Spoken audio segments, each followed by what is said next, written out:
Reçois Raki Diak dans le cadre de la 36e édition du festival Vue d'Afrique. J'insiste beaucoup sur Vue d'Afrique parce qu'on a toujours tendance à faire la confusion entre les deux gros événements concernant l'Afrique que nous avons ici à Montréal. Donc, je vais vraiment m'arrêter à celui-là, Vue d'Afrique. Donc, on parle de cinéma. C'est la 36e édition qui aura lieu du 17 au 26 avril. Avril. Voilà, Oui. 26 avril. Raki Diak, bonjour. Bonjour. Merci, merci d'avoir dit oui à notre Plaisir. invitation. Raki Diak, pour ceux et celles qui ne vous connaissent pas, je vais essayer de faire une petite histoire courte de votre long parcours. Oui.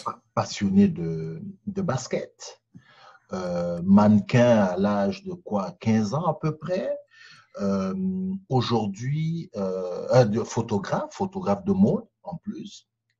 Aujourd'hui, designer, designer, donc confection de vêtements pour femmes, j'insiste beaucoup. Les hommes, on n'a pas beaucoup de chance. Peut-être que ça viendra. Mais aujourd'hui, je vous reçois parce que vous êtes la marraine de cette 36e édition du Festival Vue d'Afrique, un festival qu'on connaît, qui aurait dû être physique, comme on a l'habitude de faire, et fait exceptionnel, il va être virtuel.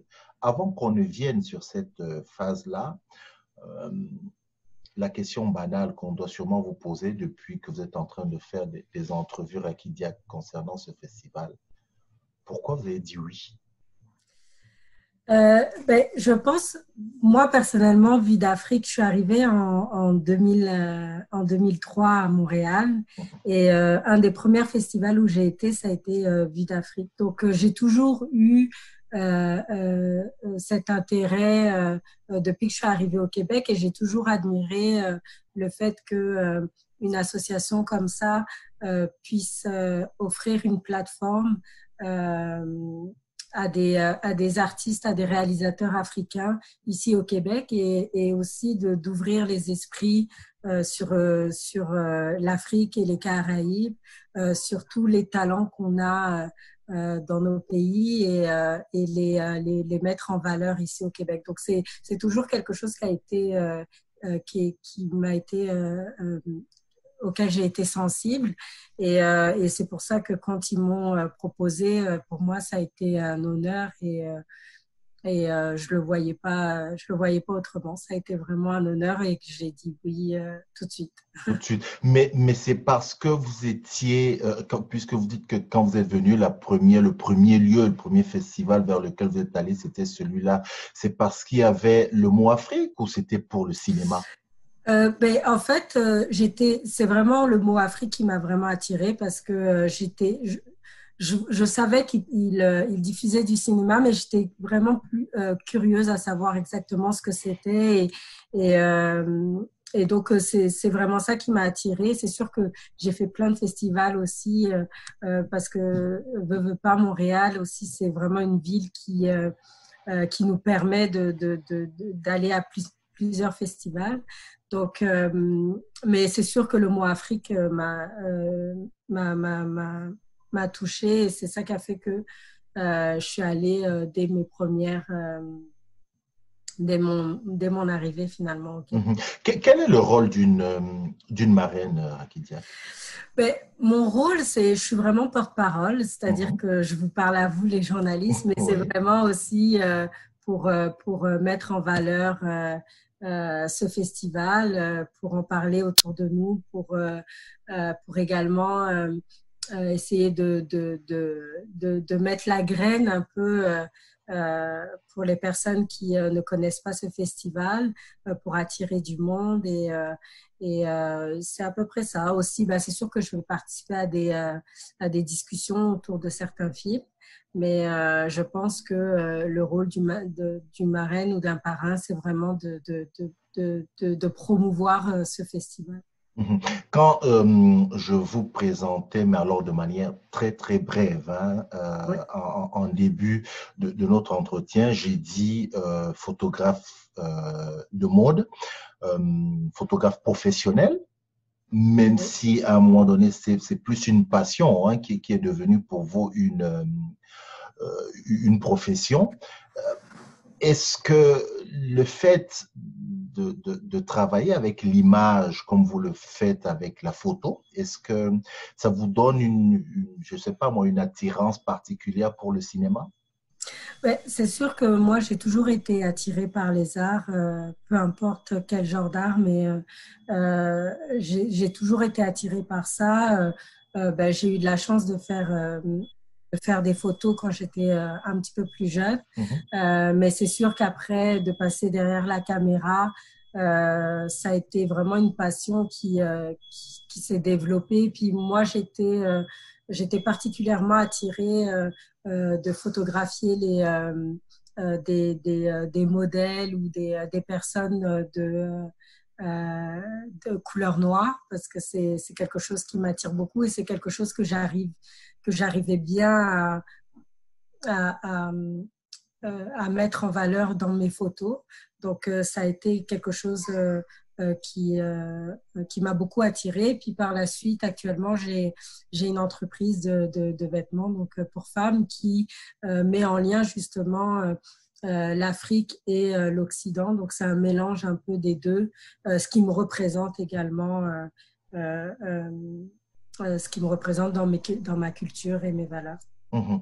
Euh, Lorsque, moi je dois le dire, je suis évidemment, de par mon rôle de journaliste, je suis amené effectivement à couvrir ce festival depuis de longues années. Oui, Euh, et vous êtes aujourd'hui choisi comme marraine. Il faut qu'on dise les vérités. Ça change, vous êtes jeune, vous arrivez, c'est un visage beaucoup plus dynamique. Quels sont je dirais, quelles sont les demandes, quelles sont les attentes du festival Vue d'Afrique vis-à-vis de vous, ou vous-même, qu'est-ce que vous voulez projeter vers le public en acceptant ce rôle de marraine? et je pense que ce qui les a attirés, c'est sûr que je suis pas forcément quelqu'un de très connu dans le Québec mais je pense que cette fois-ci, ce qu'ils voulaient, et c'est un peu en lien avec beaucoup de films qui sont représentés dans le festival, c'est le combat que j'ai dû mener dans ma vie pour plusieurs raisons, que ce soit Mhm, dans l'entrepreneuriat ou dans ma vie personnelle. Donc, je pense que c'est ce côté-là qui les ont, qui sûrement les a attirés.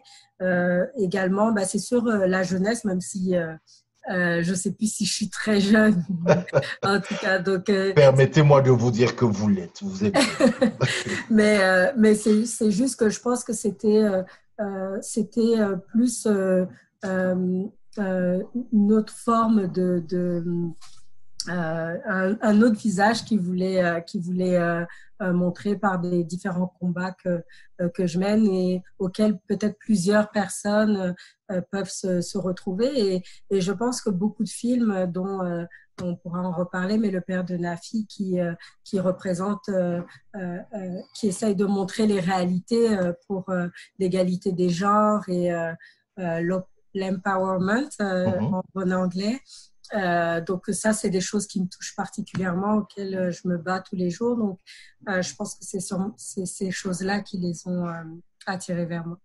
Et là, vous venez de me tendre une perche formidable parce que j'avais une question pour vous, Oui, mais que je prévoyais, que je gardais peut-être plus pour la fin de notre entretien, qui était de dire, voilà, s'il y a un film auquel vous pensez, ce serait lequel, Rakidiak? Et je m'attendais, ou comme ça, naturellement, je me suis dit, tiens, peut-être qu'elle va me dire le père de Nafi, qui, je rappelle, est un film sénégalais oui, qui, quelque part, a une relation particulière avec vous puisque vous êtes exactement. d'origine sénégalaise. Donc, la question, elle est réglée. C'est le père de Nafi, effectivement, que vous avez cité. Donc, pour revenir à ce que vous disiez, donc c'est quoi? C'est cette espèce d'Afrique, si je puis utiliser des clichés, une Afrique contemporaine, une Afrique debout, où il y a une jeunesse qui se bat aujourd'hui, moderne, oui. Est-ce que c'est cette Afrique-là que, oui, vous revendiquez un peu la représentation? C'est sûr que moi, je connais, étant donné que je voyage quand même, je vais au Sénégal presque chaque année, donc moi, je connais l'Afrique très développée, l'Afrique avec la nouvelle génération, avec une classe moyenne qui augmente, avec un bel avenir pour le Sénégal. Donc, moi, c'est ça que je connais au quotidien, mais le père de Nafi, ça m'a... pourquoi j'ai beaucoup aimé? Parce que c'est quelque chose que je connaissais pas. Finalement, c'est un film qui se passe dans un village dont je connais pas vraiment les réalités et ça m'a permis de connaître certaines choses dont j'étais pas forcément au courant. Donc, je pense que c'est vraiment ça qui m'a attirée dans ce film-là et comment, parce que le Sénégal, c'est quand même un pays très on est en paix, on n'a pas de problème comme nos voisins, par exemple le Mali. Donc c'est quand même bon, il y a des petits problèmes, il y a eu des petits problèmes en Casamance, mais ce que je veux dire c'est qu'on est encore bien protégé. Mais ce film nous montre comment rapidement on peut Basculer, tout à fait. vers le terrorisme, mais avec rien, parce que justement il y a des villages où la pauvreté et puis la pauvreté est très présente, donc, et des personnes un peu intelligentes peuvent arriver à faire tout basculer. Donc, c'est ce film, ce côté de ce film qui m'a beaucoup plu. Et bien sûr, le fait que ça soit réalisé par Mamadou Dia, un Sénégalais. C'est sûr que ça a été mon premier choix pour regarder, mais il y a plein d'autres films du Burkina Faso, Côte d'Ivoire, que j'ai pas eu le temps de tout regarder parce qu'il y a plus de 40 films à regarder, mais que j'essaye de regarder avant que le festival commence. On va parler un tout petit peu de la programmation. Je voudrais revenir sur maintenant le festival en tant que tel. Vous allez rentrer dans l'histoire, je dirais l'histoire comme la marraine du premier festival numérique, virtuel de Vue d'Afrique. Évidemment, il fallait s'adapter, donc quelque part, on salue la performance de toute l'équipe de Vue d'Afrique d'avoir basculé comme ça.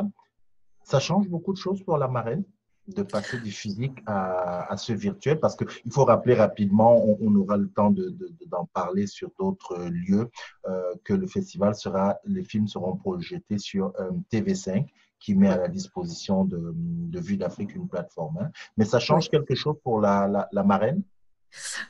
C'est sûr que j'ai peut-être moins d'habits à porter pour des conférences de presse et je peux faire des entrevues de la maison. Mais c'est sûr que moi, ça change totalement parce que ça me permet de pouvoir parler, par exemple, à votre Facebook et parler à des gens que peut-être j'aurais pas eu l'occasion de parler. Donc, ça me permet de parler à beaucoup plus de monde, à diffuser également toutes ces vidéos à beaucoup plus de monde. Et puis, je pense sincèrement, comme le dit très bien nos gouvernements, c'est c'est l'avenir maintenant, le numérique. Et je pense que ça a forcé beaucoup d'entreprises et beaucoup d'organismes à trouver une autre solution beaucoup plus rapidement et qui, selon moi, va toucher beaucoup plus de monde parce que là, toute cette programmation va pouvoir être diffusée partout au Canada. Tandis que le festival, on serait à Montréal pour un certain nombre de personnes restreintes. Donc, on arrive beaucoup plus à toucher du monde. Et puis, également, je pense vraiment qu'on va toucher plus de jeunes. Donc, pour moi, je suis quelqu'un de très numérique. Donc, pour moi, Ça fait votre affaire un peu. Ah oui, oui, vraiment. Et puis, je pense que c'est une belle couverture et le fait que l'équipe de Vue d'Afrique a su s'adapter aussi rapidement, trouver un partenaire comme TV5 pour diffuser tous ces films, c'est magnifique. Alors, je veux qu'on revienne sur la programmation rapidement. Donc, vous avez parlé du père de Nafi. Je vais vous dire, et pour que les gens le sachent, on est en train de se parler aujourd'hui. Le 7, c'est hier que la programmation a été dévoilée. Oui. Personnellement, je n'ai pas eu le temps de passer à travers tout ce qu'il y avait comme proposition, mais pour avoir assisté à la conférence de presse hier, donc on parle d'une quarantaine de films. Oui. Qu'est-ce que la marraine peut nous dire sur la 36e édition qui va nous faire avoir envie de nous mettre devant dans notre canapé ou peut-être sur notre téléphone dans quelques jours pour regarder les films? Ce qui est vraiment intéressant, c'est qu'il va avoir une sélection de plus de 40 films internationaux. Donc, comme je disais, des films de réalisateurs sénégalais, ivoiriens, Burkina Faso, du Maroc, de l'Algérie. Donc, il va avoir beaucoup de films également d'Haïti. Donc, ça, c'est vraiment quelque chose de merveilleux, des films qu'on n'aurait peut-être pas eu l'occasion de voir en temps normal. Et puis, c'est gratuit. Ça va être diffusé pendant 48 heures sur TV5. Et également, vous allez pouvoir voir des films plus nationaux. Donc, il y a la section la section Regarde ici, Oui. qui va représenter des films canadiens, mais à saveur africaine, si je pourrais dire. Et donc, ça va être vraiment intéressant. Et puis, la petite... je dis pas que c'est une nouveauté, mais en tout cas, la petite touche où on veut justement aller chercher les jeunes et les sensibiliser dès le plus jeune âge, ça va être vraiment une section jeunesse où il va y avoir des séries des documentaires sous forme d'animation, des séries pour les plus jeunes. Donc, justement, les parents qui sont en télétravail et qui ont besoin de divertir leurs enfants, ça va être une bonne opportunité à ce moment-là pour montrer ça à leurs plus jeunes. Je rappelle à celles et ceux qui regardent que la diffusion, voilà, elle sera sur tv5uni.ca. De toute façon, on mettra le lien en dessous de cette vidéo, donc tv5.ca. Et comme disait la marraine Rakidiak, les films sont disponibles pendant 48 heures, puis après, on bascule, mais il y aura des éléments sur la différente programmation. Je voudrais juste une chose aussi, Oui. un petit détail. C'est gratuit, mais ce sera uniquement au Canada qu'on regardera le Oui. festival. Hein? Oui, ben, c'est sûr que ça va être au Canada. Comme vous savez, il y a le film, ça a été un gros travail pour l'équipe, pour le jury, notamment pour travailler avec les réalisateurs pour obtenir les droits pour diffuser le film. Donc, effectivement, celle-ci va être diffusée seulement pour le Canada sur TV5. Tout à fait. Je voudrais qu'on termine avec deux, trois questions sur votre vie personnelle. Oui. La photo, Rakidia, aujourd'hui, la photo, parce que la dernière, hein, quand je dis la dernière, c'est-à-dire que l'étape la plus récente, c'est on vous connaît plus comme la femme entrepreneur, designer de mode. Qu'est-ce Oui. qu'il en est de la photo? La photo, ben, j'ai dû faire des choix dans ma vie d'entrepreneur. C'est sûr que je faisais tellement de choses entre le basket, la photo, les vêtements et puis donc tout plein de choses. Donc, c'est sûr que j'ai dû faire des choix. La photo, ça a été mis sur pause pour le moment. Ah, c'est bien, vous avez dit sur pause. Vous n'avez pas dit que ça a Oui. été OK. Non, c'est sur pause. C'est sûr que de faire des photos, ça prend. C'est pas quelque chose qu'on fait à la légère. Ça prend beaucoup de temps et d'énergie, surtout par rapport à la qualité que je souhaite avoir dans mes photos. Donc, j'ai dû faire un choix. Mais oui, c'est sur pause actuellement. Mais par contre, dans votre travail de designer de mode, de confection de vêtements pour femmes, vous les confectionnez, mais vous êtes aussi celle qui fait aujourd'hui les photos de sa propre collection, ou vous donnez quand même à d'autres l'opportunité d'apporter un autre regard? Oui, ben, et en fait, les photos, je ne les fais pas moi-même parce que c'était difficile pour moi de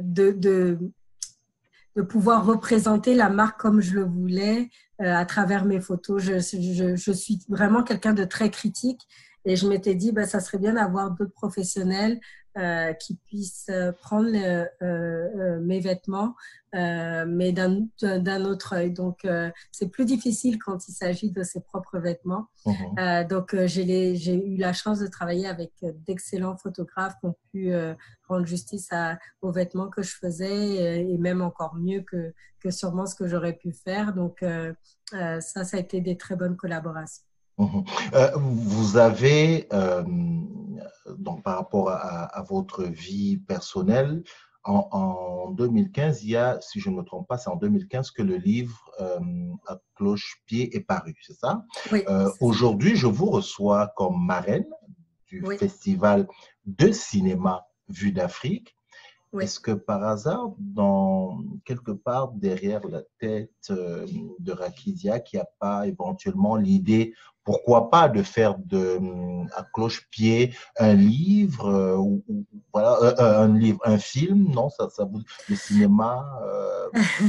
Ben, c'est sûr que mon histoire, que ça soit par rapport à moi, ce que j'ai vécu, ou toutes sortes de problèmes qu'on peut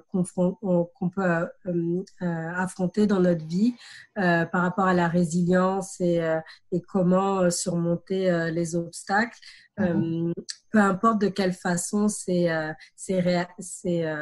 mis sous forme de film, ça se fait, puis ça s'est déjà fait, et ça peut se faire. C'est sûr que d'avoir la réalisation de mon livre en film, ça serait plus qu'un rêve. C'est pas actuellement dans ma programmation, mais c'est sûr que c'est quelque chose qui, pour moi, serait un aboutissement, vraiment un aboutissement. mhm. Juste pour dire à ceux qui ne le savent peut-être pas, c'est juste que vous êtes victime d'une négligence médicale à un moment donné à l'hôpital général ici, qui entraîne malheureusement pour vous l'amputation de vos jambes. Donc c'est un peu ça en termes très très courts et bref, votre histoire, l'histoire dont on parle, et c'est la manière dont vous vous êtes relevé qui est une vraie leçon de vie. En fait, c'est de ça que nous sommes en train de parler. Et je termine parce que justement, cette façon dont vous êtes relevé, c'est une vraie leçon de vie pour pour tous les autres. Vous vous êtes lancé dans le coaching aussi. Oui, J'ai découvert euh, coaching de l'ancienne basketteuse ou coaching de oui. vie, coaching de basket, hein, c'est ça? Oui, coach de basket, c'est sûr que j'ai eu la chance. Ben, c'est un peu ce que je vous ai dit, c'est vraiment la résilience et surmonter les obstacles. C'est que l'idée, c'est que par rapport à ce que j'ai vécu, c'est de pouvoir continuer tout ce que je faisais avant, mais d'une autre façon. Donc, Mhm, effectivement, le basket, bon, je pouvais plus le faire comme je le faisais avant, donc je me mhm, suis tournée vers le coaching. Le mannequinage, je pouvais plus le faire comme avant, donc je suis devenue photographe. Et donc, c'est juste pour dire qu'il n'y a aucune limite euh, quand on est quand on est faux. Je pourrais dire pas focus, mais en tout cas quand on concentré concentré oui. sur des choses positives et rien, ne pas se laisser mourir et toujours affronter les obstacles, on trouve toujours la force. Donc c'est un peu ça euh, que, euh, que je montre à travers ce livre, c'est que moi, comme tout le monde, j'aurais jamais cru que Rakidiak aurait pu affronter tout ça avant que ça m'arrive. Et c'est juste pour montrer que si on peut trouver cette force-là. C'est sûr que la famille, les amis ont beaucoup aidé également, mais c'est ça que le livre met en valeur. Mhm. On croise les doigts pour dire qu'on souhaite aussi que ça se retrouve, pourquoi pas, demain au cinéma, je sais pas. Peut-être. Peut-être, Oui, un peut-être. jour. Voilà, c'est ça. Merci beaucoup à la première marraine d'un Merci. festival de cinéma Oui, virtuel parce oui, que il me semble que ce que fait Vue d'Afrique est une première, oui. un festival de physique qui va devenir, qui va plutôt être numérique, virtuel. Donc, je dis merci beaucoup. Et puis, vous n'allez pas porter beaucoup de vos robes, mais au moins on va vous voir, on va vous entendre. Oui, exactement. Merci de m'avoir reçu. Ça a été un plaisir. Je vous en prie, Rakidiak. Je rappelle donc la marraine du festival Vue d'Afrique 36e édition. Donc, je rappelle encore du 17 au 26 mars.